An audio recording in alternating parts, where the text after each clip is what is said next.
नमस्कार, KP news के bulletin में आपका स्वागत है। मैं हूं अश्विनी आपके साथ। चलिए शुरू करते हैं आज की खबरों का सिलसिला। उससे पहले एक नजर आज की सुर्खियों पर। बीदर शहर में गुरुवार दोपहर हल्की बारिश हुई, आसमान में छाए घने बादल। डॉक्टर बीआर अम्बेडकर की जयंती 14 अप्रैल को भव्य तरीके से मनाने का निर्णय। कर्नाटक में मूल्य वृद्धि के खिलाफ भाजपा ने रात भर विरोध प्रदर्शन किया। जेडीएस सहयोगी द्वारा कर्नाटक सरकार का अकेले सामना करने से खुश नहीं। चीन की कब्जाई हुई जमीन वापस मिलनी चाहिए, लोकसभा में गरजे राहुल गांधी। ट्रंप के टैरिफ का मुद्दा भी उठाया। मंत्री जी प्रश्नकाल में शेरो शायरी नहीं होती, लोकसभा स्पीकर ने खट्टर से कहा।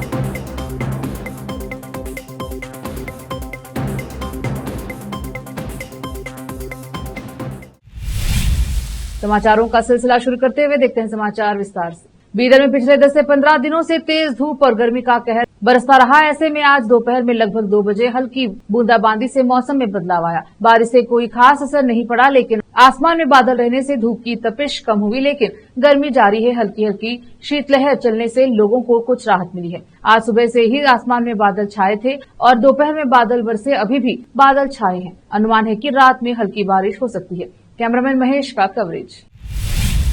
डॉक्टर बीआर अम्बेडकर की 134वीं जयंती 14 अप्रैल को भव्य तरीके से मनाने का निर्णय लिए जाने की बात सहायक आयुक्त मोहम्मद शकील ने बताई है।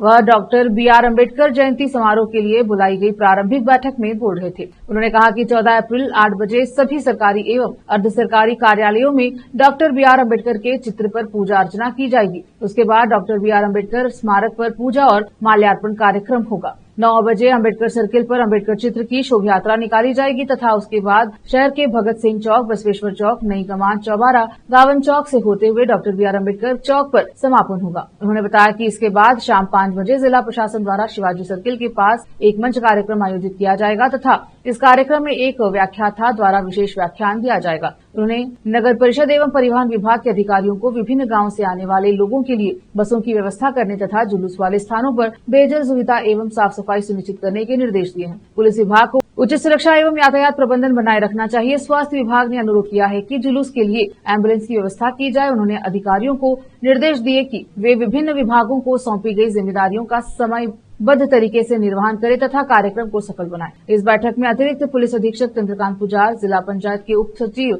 मुक्तन्ना कारीगार, समाज कल्याण विभाग के उप निदेशक सिंधु एचएस, नगर आयुक्त शिवराज राठौड़, जिला और तालुका स्तर के अधिकारी, तालुका समाज कल्याण विभाग के अधिकारी सुभाष नागुरे, नेता मारुति बौधे, अनिल बेलदार, रोहिदासा खोड़े, बाबूराव पासवान, अभी काले, ईश्वर कनेरी, विश्ववर्धन वालदुड्डी, प्रशांत भावीकट्टी, बाबूराव मलकापुरे, जनपद अकादमी के सदस्य विजय कुमार शामिल थे। विशेष संवाददाता की रिपोर्ट। रोकते हैं समाचारों का सिलसिला, लेते हैं छोटा सा ब्रेक।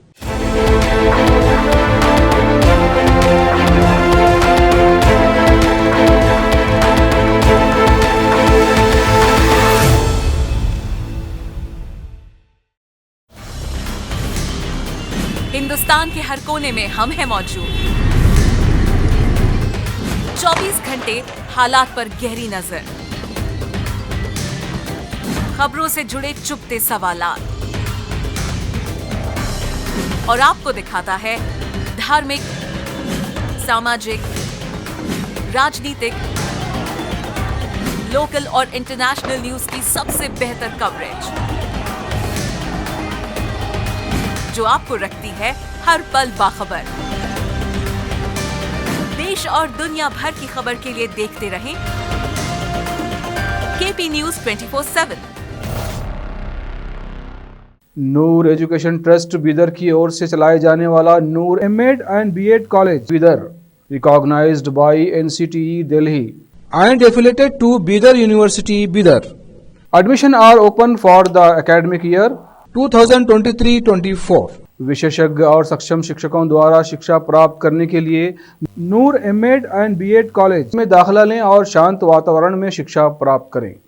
बीदर शहर में बेहतर शिक्षा का एकमात्र केंद्र Noor MEd and BEd college, Shahpur gate, Bidar. Phone numbers 9945283920, 8482221297।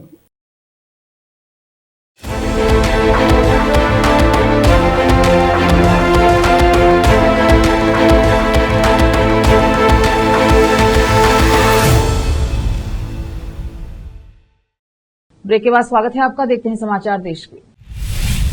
Bhajpa नेताओं ने विभिन्न वस्तुओं की कीमतों में वृद्धि को लेकर राज्य सरकार के खिलाफ फ्रीडम पार्क में रात भर धरना दिया। धरने का नेतृत्व कर रहे पूर्व मुख्यमंत्री और वरिष्ठ भाजपा नेता बी एस येदियुरप्पा ने कहा कि जब तक सरकार विभिन्न करों और वस्तुओं की कीमतों में बढ़ोतरी के अपने फैसले को वापस नहीं ले लेती, तब तक भाजपा पूरे राज्य में विरोध प्रदर्शन करेगी। उन्होंने कहा, राज्य में विकास कार्य रुक गए हैं और सिंचाई का कोई काम नहीं हुआ है, लेकिन वे वस्तुओं की कीमतें बढ़ाने में व्यस्त हैं और जनता का गुस्सा भड़का रहे हैं। इस सरकार को सत्ता में रहने का कोई नैतिक अधिकार नहीं है। लिंगायत समुदाय के कद्दावर नेता ने कहा कि वह और अन्य भाजपा नेता राज्य भर में घूमकर लोगों को सरकार की विफलताओं के बारे में बताएंगे। उन्होंने कहा कि तुगलक शैली की सरकार है और इसका सभी को विरोध करना चाहिए। यह जनता के हितों को भूल गई है और सुनिश्चित करना हमारा कर्तव्य है कि सरकार लंबे समय तक सत्ता में न रहे। उन्होंने कहा कि भाजपा कार्यकर्ताओं और नेताओं को हर घर में जाना चाहिए और लोगों में जागरूकता लानी चाहिए। भाजपा ने प्रदेश अध्यक्ष बी वाई विजेंद्र ने सुझाव दिया कि मुख्यमंत्री सिद्धरामैया को लोगों की समस्याओं को जानने के लिए पूरे राज्य का दौरा करना चाहिए। उन्होंने गृहलक्ष्मी सहित गारंटी योजनाओं को लागू करने में सरकार की विफलता की आलोचना की, जहां कांग्रेस ने परिवार की महिला मुखिया को 2000 रुपए देने का वादा किया था। इस सरकार ने पेट्रोल, डीजल, दूध की कीमतों और सरकारी अस्पतालों की फीस बढ़ाकर लोगों पर बोझ डाला है। उन्होंने आलोचना करते हुए कहा कि इसने गरीबों, किसानों और आम आदमी का जीवन दयनीय बना दिया है। मूल्य वृद्धि के मुद्दे पर राज्य सरकार के खिलाफ भाजपा नेताओं द्वारा रात भर धरना दिए जाने के बीच जेडीएस नेता अपने गठबंधन सहयोगी द्वारा उन्हें शामिल न किए जाने से नाराज हैं।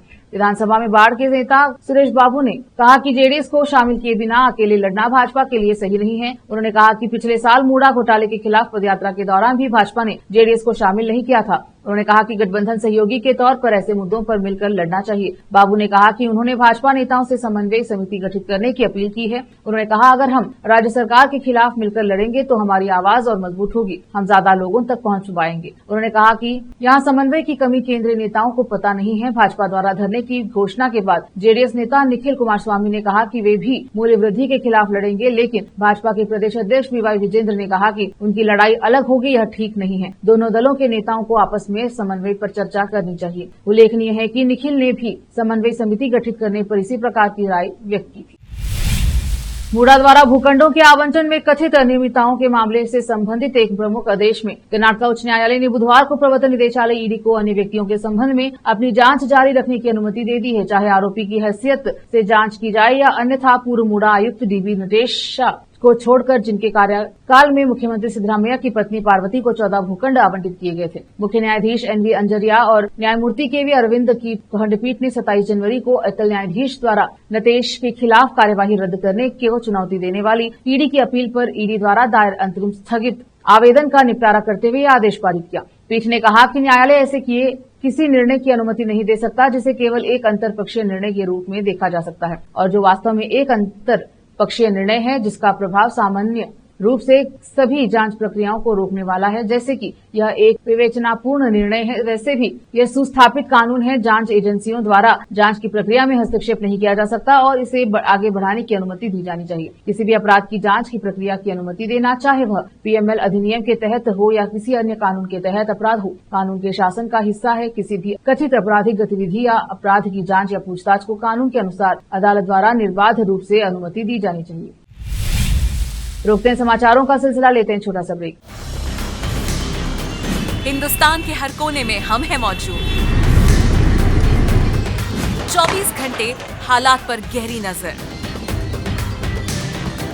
खबरों से जुड़े चुपते सवालात, और आपको दिखाता है धार्मिक, सामाजिक, राजनीतिक, लोकल और इंटरनेशनल न्यूज की सबसे बेहतर कवरेज,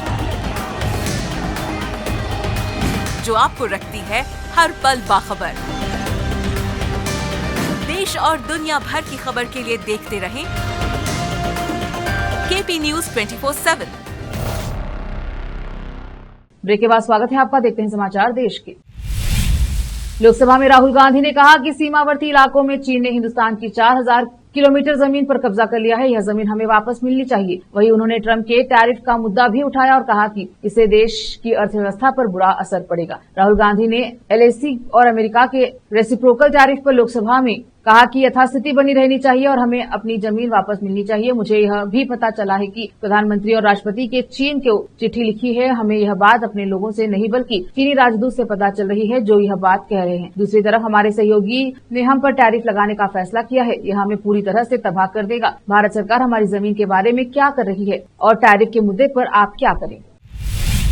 लोकसभा अध्यक्ष ओम बिरला ने गुरुवार को ऊर्जा मंत्री मनोहर लाल खट्टर से कहा कि उन्हें सदन में प्रश्नकाल के दौरान शेरो शायरी नहीं करनी चाहिए। उन्होंने प्रश्नकाल के दौरान खट्टर को उस वक्त टोका जब ऊर्जा मंत्री ने एक पूरक प्रश्न का उत्तर देने के दौरान कांग्रेस पर निशाना साधते हुए एक शायरी पढ़ी। वह कांग्रेस के लोकसभा के सदस्य हरीश मीणा के पूरक प्रश्न का उत्तर दे रहे थे। इस पर बिरला ने कहा, मंत्री जी प्रश्नकाल में शेरो शायरी नहीं होती। वही कांग्रेस और कुछ अन्य विपक्षी दलों के सदस्यों ने मध्य प्रदेश के जबलपुर में कैथोलिक पादरियों पर कथित हमले के विरोध में गुरुवार को लोकसभा में नारेबाजी की तथा सदन में बहिर्गमन किया। सदन की कार्यवाही शुरू होने के तुरंत बाद विपक्षी सदस्यों ने इस मुद्दे को उठाने की कोशिश की और कुछ सदस्य नारे लगाते हुए आसन के निकट पहुंच गए। उन्होंने इस मुद्दे पर चर्चा की मांग की। लोकसभा अध्यक्ष ओम बिरला ने इस मुद्दे को उठाने की अनुमति नहीं दी और प्रश्नकाल शुरू कराया। इसके बाद विपक्षी सदस्यों ने सदन से वॉकआउट किया। कांग्रेस सदस्यों ने इस विषय को लेकर सदन परिसर में भी नारेबाजी की। कांग्रेस महासचिव केसी वेणुगोपाल ने दावा किया कि विश्व हिंदू परिषद ने लोगों मंगलवार को 2 ईसाई पादरियों पर हमला किया। उन्होंने कहा कि अल्पसंख्यकों पर जिस तरह से हमला किया जा रहा है उसकी यह एक और मिसाल है। संघ परिवार के लोग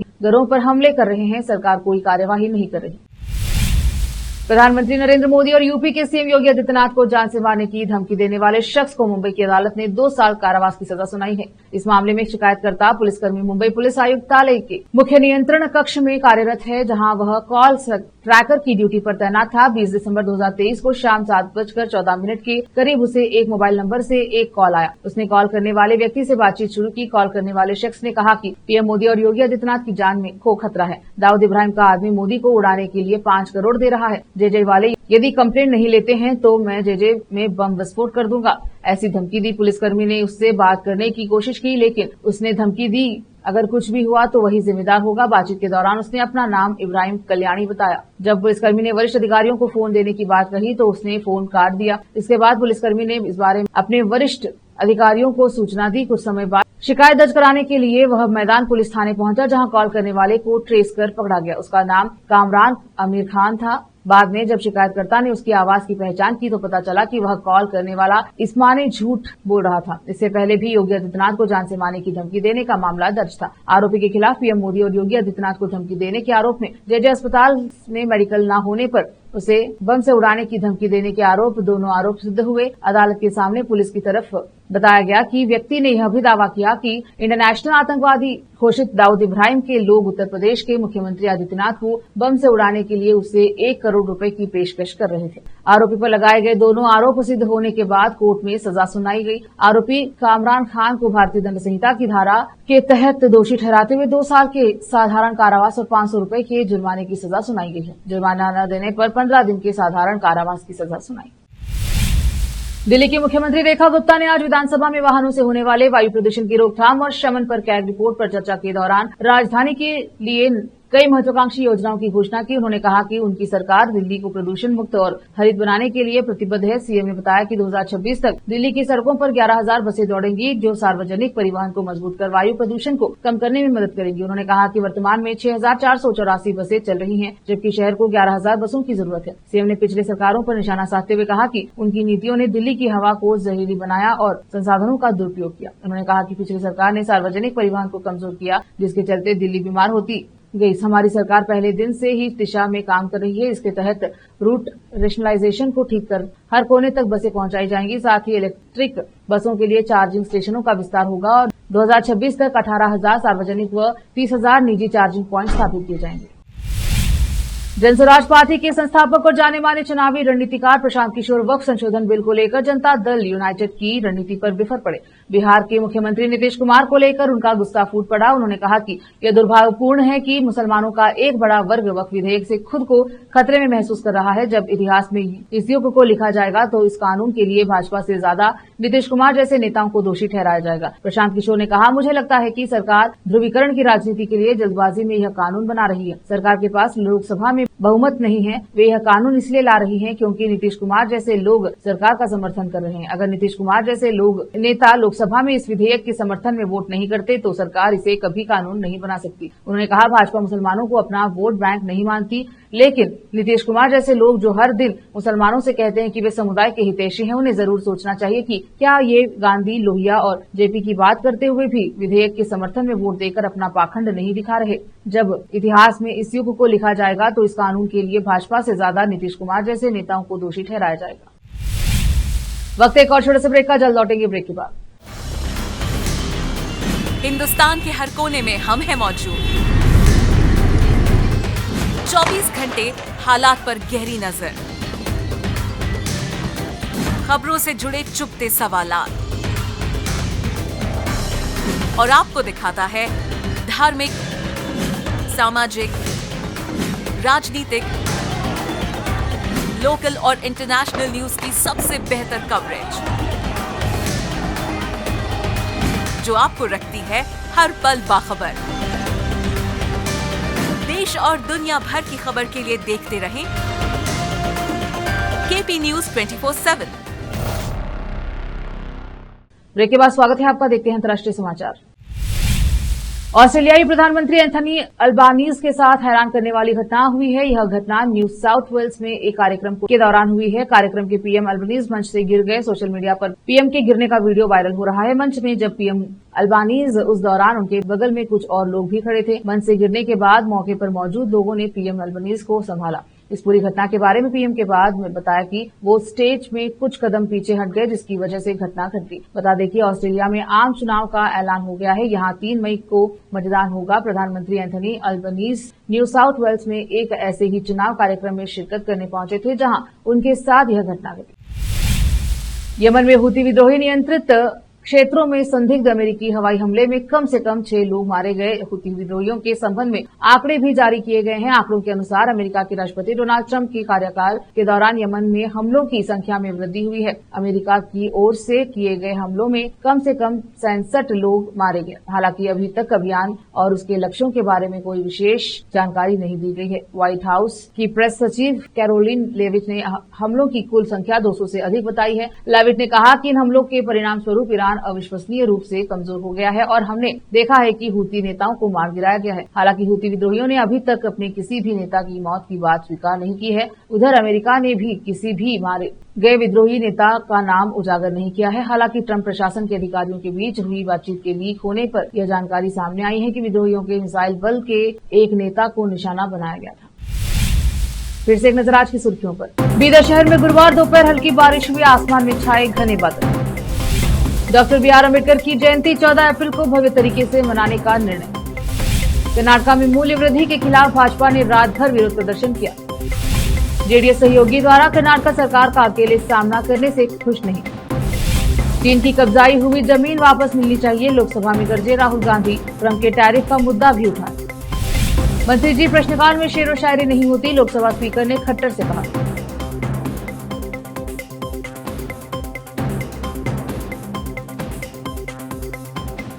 केपी न्यूज के बुलेटिन में अब तक के लिए इतना ही। देखते रहे केपी न्यूज 24/7। अधिक जानकारी के लिए केपी न्यूज 24/7 को लाइक, शेयर, सब्सक्राइब जरूर करें। धन्यवाद। देश प्रदेश और स्थानीय समाचारों के लिए केपी न्यूज 24/7 को लाइक, शेयर एंड सब्सक्राइब जरूर करें।